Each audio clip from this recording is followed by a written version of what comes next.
Hello,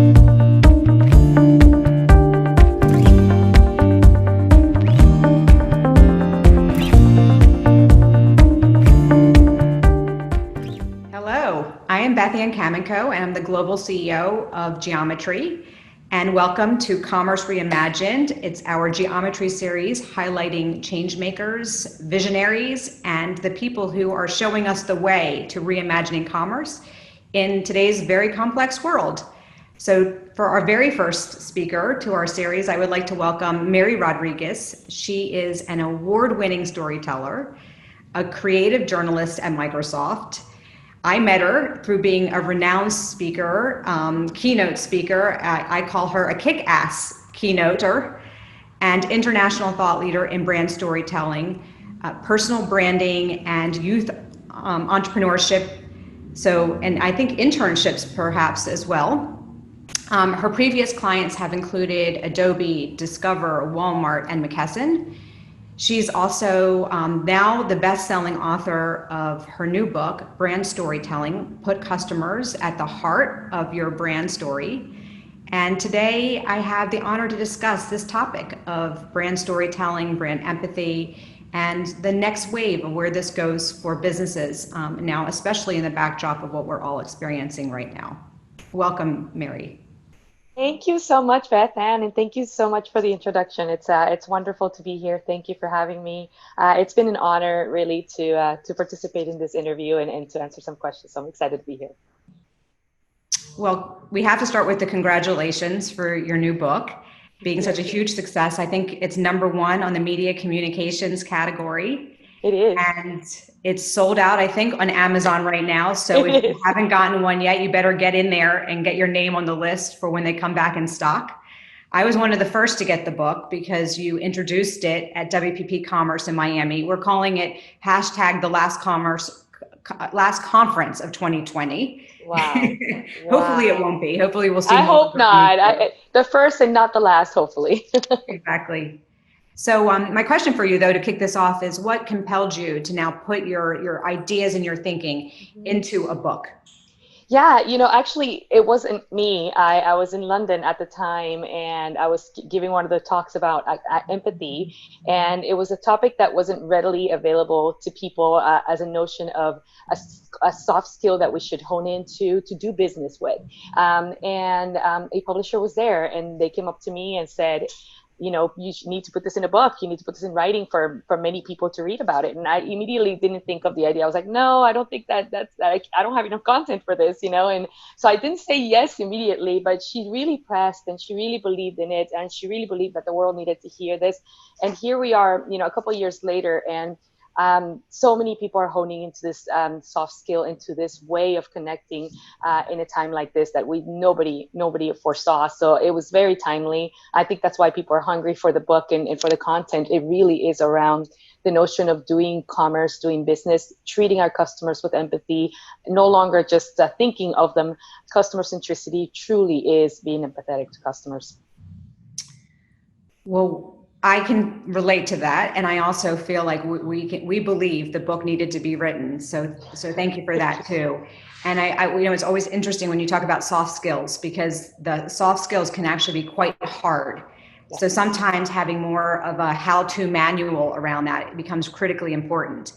So what we found most relevant for our clients is, and when we think about it now in this current climate, so we're all trying to figure out how we become most effective and valuable to our clients right now.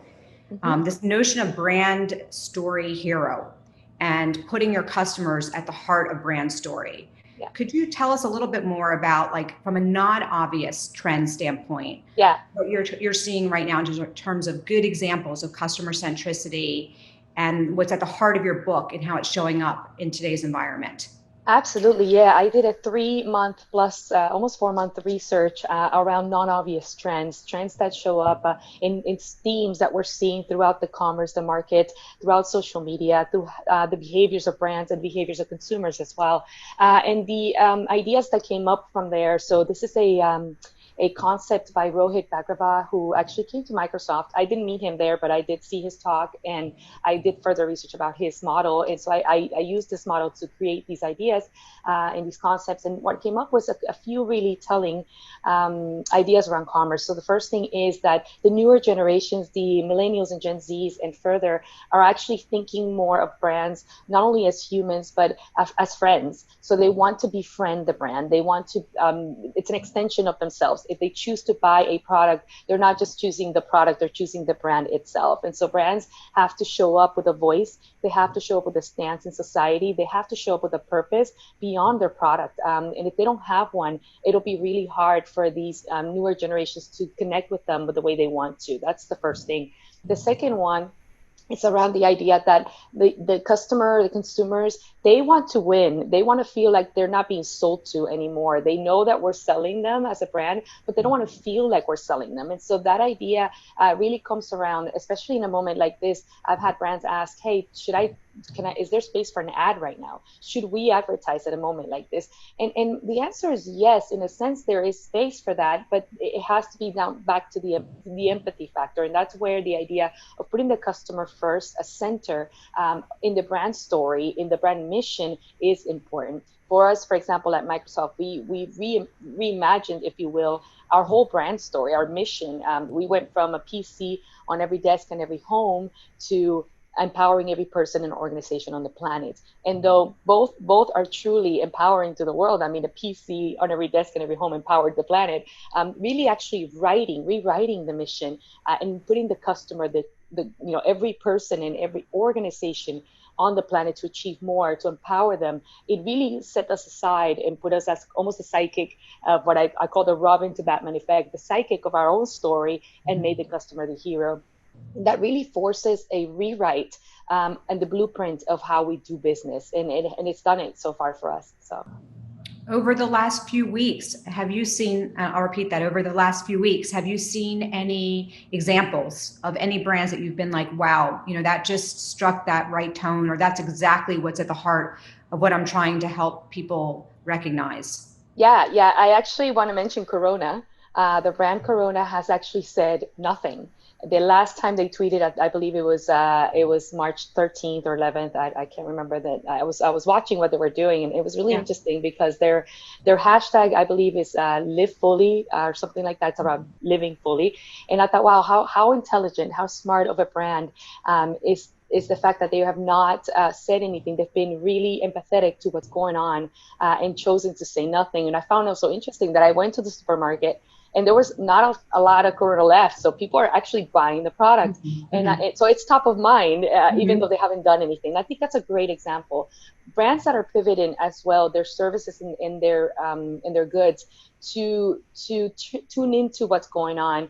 We've seen a lot hotels in different parts of the world, especially in New York, we're opening their doors right now to the medical staff who has to stay there. So these really empathetic ideas around how we can pivot our own services to deliver something today to people that need it, that will be long remembered. Customers are watching.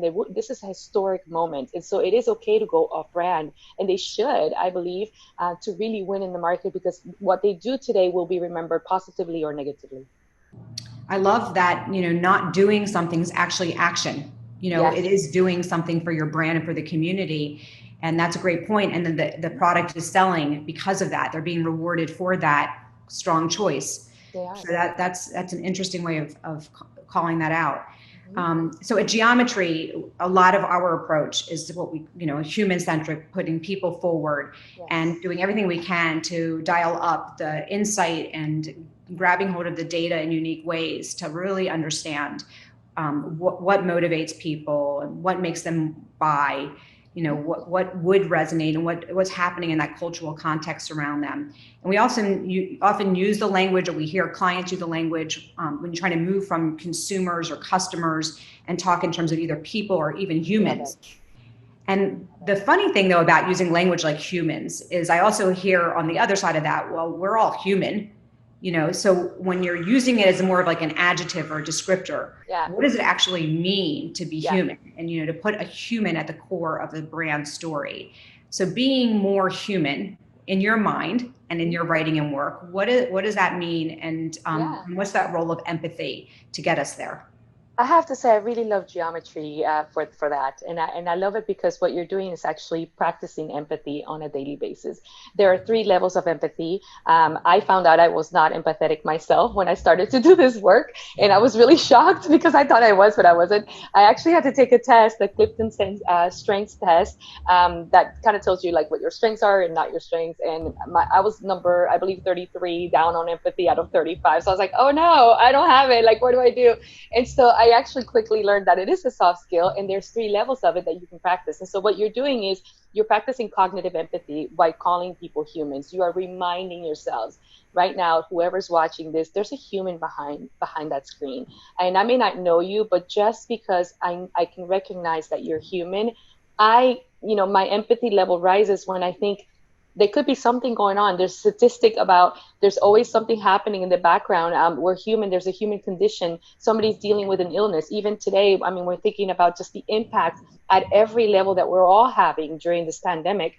So while when we go move away from customers or clients or consumers, we humanize the people that we're serving, and the ethics come in truly around marketing. We remember to be ethical. We remember the heart of who they are and why and what do they need, and we are more prone to deliver any ad, any communication, any content in a way that is centered to their approach, to where they're feeling, to their environment. So instead of asking them to come to us, we go to them with our approach. And that is really the design thinking approach that I share in my book, is thinking about the 5 steps. It starts with empathy, and then you define your customer base from that lens. You define the characters, how they're going to play. You take time to craft the content, not just create content that you think will land, or even content that may seem that is right now hip, or the language that we think it's a trend. You allow yourself to go off trend if you have to for your own audience, and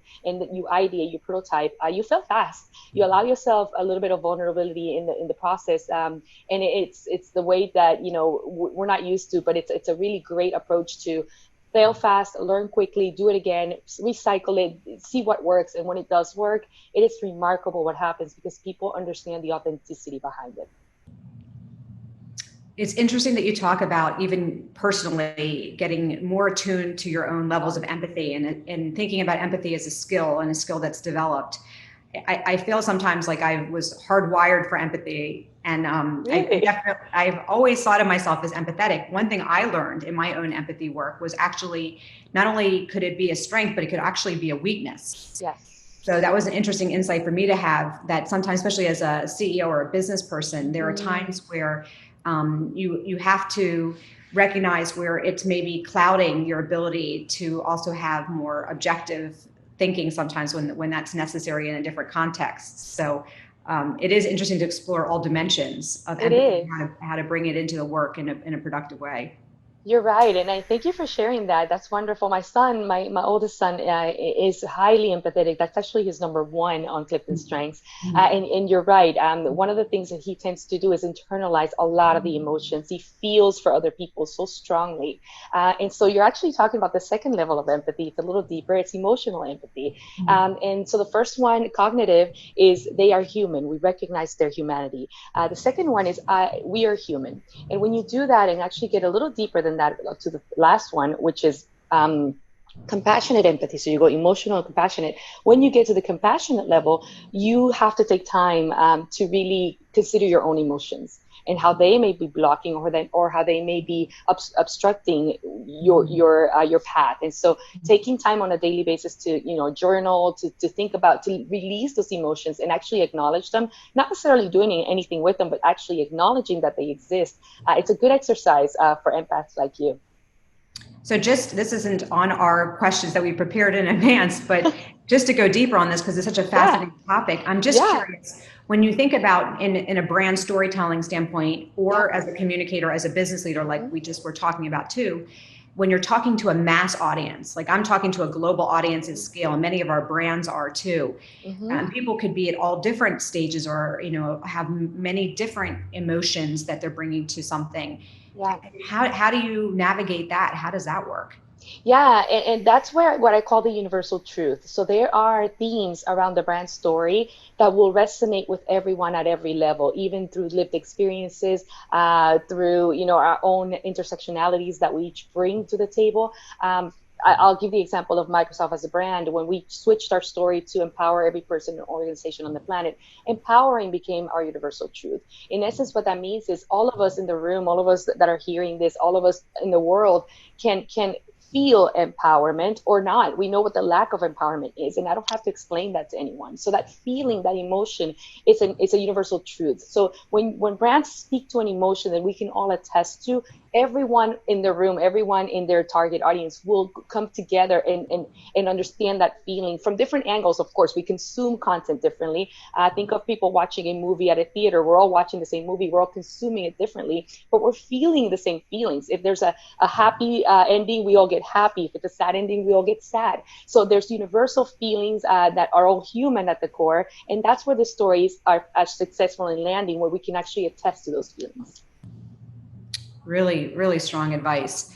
So let's move into the mode of sort of measurement of this and Sure. benchmarks that kind of lead to the metrics and the measurement. You've mentioned the emotion, the reaction, the lasting action, but how can brands leverage these metrics in a way that's also effective for seeing storytelling moving the needle for them? Yeah, absolutely. I do want to caution to everyone listening around storytelling, for brand storytelling specifically, if you're thinking about this as a way to connect with your customers, it is for the long haul. You're not going to get an immediate, ROI to the bottom line, if you will, because it is an emotional path. It is, in essence, you changing the blueprint of how you show up as a brand. We know the brand is the feeling you give to your customers. So that to create that feeling for the long haul, it's going to take a little while. But you can benchmark immediate results when you're prototyping stories. And that's why I suggest the model for prototype, because it's quick, it's low effort, and you can see if you're doing well along the path. You're kind of directing yourself through it. And I've tested it myself, and so it works. And so benchmarking really is simple. You can attach it to marketing KPIs, because truly they align to those.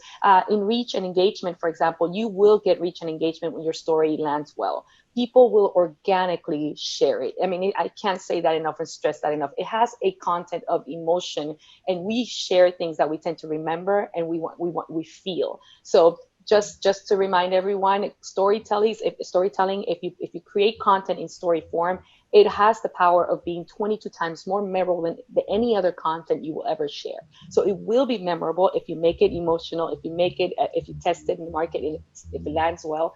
And with that, it will also be emotional, and people will innately share that. Just like we share songs, just like we share poetry, it is in us to share something that we enjoy, that we connect with. So reach and engagement will be your first two. I actually share an entire chapter on benchmarking storytelling, with the idea that yes, you can align it to your typical marketing and communications KPIs, with the idea again that this is for the long haul, and that you're going to essentially change. I call it cultural activation. You're going to culturally activate your brand differently if you head that way. So now let's talk a little bit about the role of technology. So Yes. there's not anything that's not underpinned today by technology or enabled in new ways. You're at Microsoft. It's playing a bigger role directly in storytelling, and Yes. it's making us more effective in communications, even right now during COVID-19. Zoom as a new media for telling our stories, right? Getting ourselves out there and creating a level of intimacy that we probably didn't have in a lot of our relationships before. So bringing that into the sense of short-term, long-term trends that we're seeing, I also think what we've just been through, or what we're going through right now, is shortening the cycle. I mean, the adoption cycle of some of the things that we thought were maybe further out are coming in closer. So a bit from a futurist view, what do you see on the horizon, and maybe even a bit pushing us still longer term in terms of what might be out there 5 years from now, or Yeah. Thanks for asking. I get excited, and to be honest, a little scared just to think about 5 years from now what that will look like, because predictions abound, especially around AI. AI is the strongest, I think, technology that is taking over in many areas, just because of the sheer power that it has to think by itself. So the idea that artificial intelligence, once it's created, it can just start making those connections. It can start creating those patterns, and really thinking for itself. And what that means is we are, they're autonomous. They're autonomous. And so I actually dedicated a whole chapter. The last chapter in my book is around the future of storytelling. I really believe immersive storytelling will be the next step. And I talk about that because we're thinking about storytelling in one level. And we're thinking about storytelling as content or that we can deliver in certain formats or certain channels. The reality is stories, and with technologies that are coming in, will enable us to immerse ourselves differently, 3D and even 4D, in the commerce space for consumers. Think of it that way, this way.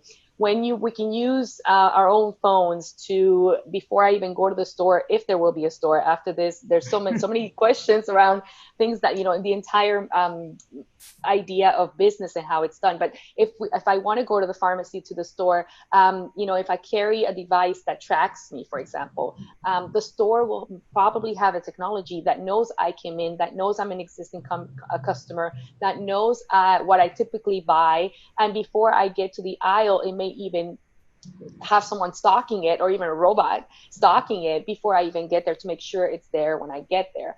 The kind of ads that I'll be looking at will be customized to me. Hey, Miri typically buys hair products. Once she gets to the store, something will pop up and say, hey, Miri, you get 20% off shampoo. And so it's now a customized and immersive experience where I'm integrating technology and I'm talking to machines, if you will, to get that experience. So I really believe that immersive technology, 360 video was kind of like the beginning of that. We're getting into HoloLens now. We're getting into smart buildings and smart rooms and smart houses. We have Alexa, and there's jokes about kids talking to Alexa because it's part of their day. They just have this assistant next to them, and that has always existed.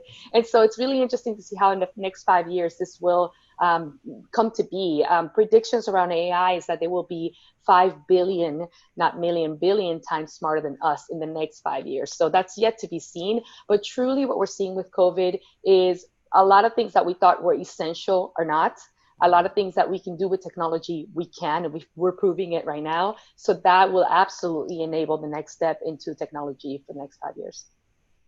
So I have a quick piggyback on top of that one. Okay. The first is, we've been using the old adage of necessity is the mother of invention. Yeah. And I think, that's to your point. First of all, a lot of this technology existed. We just didn't necessarily have the immediate value for it in our lives. And so we weren't paying attention, or it wasn't in the forefront the way now brands have been able to push it out there or adopt it very quickly to meet a real need. Right. The other thing that I was curious about is, where do you see the human being in all of that? I know I spent a lot of time with Alibaba and some of the other commerce marketplaces and platforms that have been moving faster with artificial intelligence, especially because they're in nations that are huge, dealing with populations that are huge. And so to be able to do something at scale, artificial intelligence has really helped them to mimic a lot of what we were talking about earlier in terms of humanity and the things that we think of as being real human touch. So what's the balance, and especially when it comes to storytelling, between artificial intelligence and machine learning and the technologies, and then the human being? Where do you see the roles playing out? I see an incredible piece of our humanity going back to creativity, going back to ingenuity, and going back to the empathy level. Think, for example, about machines such as cars. Cars were undoubtedly built by men. And for men, and in the essence that when you even test them in crash dummies, these are men-looking crash dummies. The frames are men, and when women that are typically smaller in frame will get into the wheel, we have to push our seat all the way up, and we have to get up close to the wheel because we don't have the space that we need. And so when you think about the actual impact of that, when you think about a biased machine that has been built with biases. The impact of that could be that the woman, because she's so far near the wheel, if she crashes, the airbag may not have time to deploy on time. So we will probably hit our head, and something could happen. And that's the impact of biased technology. And the reality is we are biased as humans. So where I see AI combined with storytelling, which drives empathy in our cycle with commerce, is men and women who are coding these machines, who are creating, if you will, because we're creators. We're innovating with this technology. We're going back to the the empathy level of where does this machine sit? What is it going to go do? If it goes into education, how does it enable intersectionality and people from different educational levels? It's not a one size fits all. So where the technology goes, it has the potential to be less biased if we become more empathetic to humanity as a whole. And so I think the opportunity here for all of us in the next digital transformation. So I think COVID absolutely helped a lot of companies push through the digital transformation that they probably weren't taking that step yet, and now they are. And the next phase of that will be machines will take over a whole lot of operational logistical work, and we get to sit behind it. And if you code empathy, if you will, in it, a human heart, a human approach, because they are thinking if they're on their own once we create them. So if we insert that idea, I've actually read articles around machines helping us even be more empathetic. Machines asking questions and say, "Hey, Miri, did you remember to call your mom today?" So if we do that, they will do that for us, and they will keep us human. The irony. So last question. We think about the long term, obviously, as you said too, and we know it takes a long time to build the equity around brands, especially when it's about purpose-driven storytelling. Yes. We work with Unilever, and they've been on this from the inception of a lot of their brands. It's just built into the brand, and we're seeing now that those companies have been able to draw from that equity. You know, they're able to more authentically, if you will, put communications out there in a time like this in a way that does resonate with people. Are there any favorite examples that you have in terms of brands that you've been following for years that have just been so consistent about how they show up? So I do love Marriott. Marriott is one of the brands that I enjoy, not just because it's I travel a lot and I use a lot of different brands, so it's not my favorite that I always choose. But I do love how they've enabled technology and storytelling to really connect with their customers. As soon as you get to before you get to the lobby, they know you've checked in. They'll send you a text and say, "Hey, is there anything you need? Can we get you extra water, extra towels?" So they do take an extra step approach to connecting with you through technology, which I love. It doesn't seem intrusive. It was surprising the first time they sent me a text, and I was like, "Oh, this is nice," but it's really, really kind. And what I love that they're doing now is they're taking time, for example, to send emails, consistent emails to their customers, people that they have in their database, and reminding us what it was to travel with them and that we'll travel again. And so they're using this idea of like, hey, this is temporary, shedding a little hope to the idea that we're going to get out there again, and it's going to get back to, going back to hotels and enjoying some kind of normalcy. And I love that. I love that because they're not selling anything, and they can't sell anything right now. But what they're selling and what they're really showing at the same time is the experience. They're reminding you that they've created experiences and that you have them again. So I think they've done that really, really well.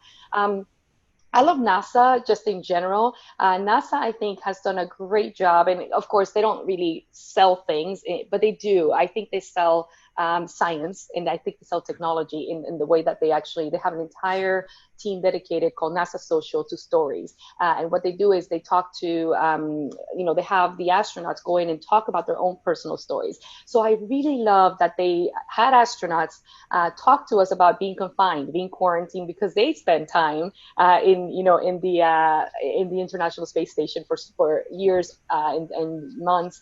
And so the empathy there is around, hey, we get it. We've been there. We've had to train to be in confined spaces, and it's okay. We survived. You're going to survive again. So I love that. I love that because people tune into those messages of like, this is a brand that typically is so out there. They go to the moon, they do all these things, but we forget what it is to feel like to go to the moon. You're going to have to be in a space for this long. And now we're feeling this. And so that feeling again comes through, and we remember what it is. We're looking at them differently. They look human. The astronauts look human. So I think they're doing a great job. And Nat Geo, National Geographic, I think is doing a terrific job. They've always done a great job when it comes to their storytelling through photography, especially on Instagram. They're doing a great job in reminding us what the world is like today. Each photographer goes out there to tell their own story of where they were in the moment. It just, again, Earth is beautiful. It's a beautiful place, and it's a beautiful place we get to enjoy. So once again, it's the nostalgia that we're getting and the reminder that this too shall pass. And I think that's important. They're great three themes that I think all brands could figure out how do they intersect with their own business and their own storytelling. Miri Rodriguez, you are just a special charm for all of us. I like to think of you as sort of a conductor of a symphony of storytellers. Oh my gosh, thank you so much. I really, I am passionate about this because I truly believe in it. And I will have to say, it's changed my life. I've had to work through this myself. As I said, I'm not empathetic personally, so I've become more, and I'm on that trend of becoming an empath, and it has changed my life in the way that I do business, the way that I do relationships, and the way that I connect with people. And it's absolutely something that we should truly hone into. So for everybody out there that is interested in more information on brand storytelling, this is the perfect time to purchase your book once it comes back on. Yeah. But please go look out for brand storytelling, put Please. customers at the heart of your brand story. And you can find her on LinkedIn at Miri Rodriguez. You can find me on LinkedIn at Beth Ann Kaminkow, again, Global CEO of Geometry. And we look forward to more of these conversations, both with you, Miri, and with the audience on Reimagining Commerce. Thank you so much for joining us today. Thank you for having me. Thank you.